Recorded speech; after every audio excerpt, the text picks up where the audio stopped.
Nazirlər Kabinetinin müvafiq qərarından sonra taksi ilə sərnişin daşımaları üçün kvotanın 25.000 olmasına baxmayaraq heç bir aktiv buraxılış kartı ləğv olunmayacaq.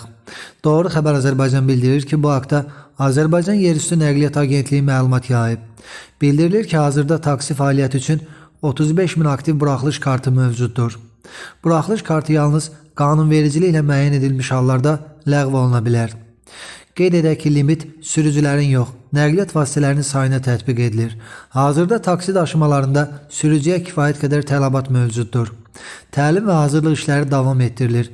Bir nəqliyyat vasitəsi bir neçə sürücü tərəfindən idarə oluna bilər və bu, taksi daşımalarında iş və istirahət rejiminə riayət olunmasına töhfə verir. Dövlət İmtahan Mərkəzi tərəfindən sürücülərin hazırlığının qiymətləndirilməsi məqsədi ilə keçirilən imtahanlar davam edir. İmtahanda uğurlu nəticə əldə etmiş və şəhadətnamə almış şəxslər taksi fəaliyyəti ilə məşğul ola biləcəklər deyə məlumatda qeyd olunub. Qeyd edək ki, Nazirlər Kabineti tərəfindən qəbul edilən qərara əsasən taksi minik avtomobilləri ilə sərnişin daşımaları üçün icazələrin əlavələrinin sayına məhdudiyyətlər tətbiq ediləcək. Qanun noyabr ayının 1-dən qüvvəyə minir.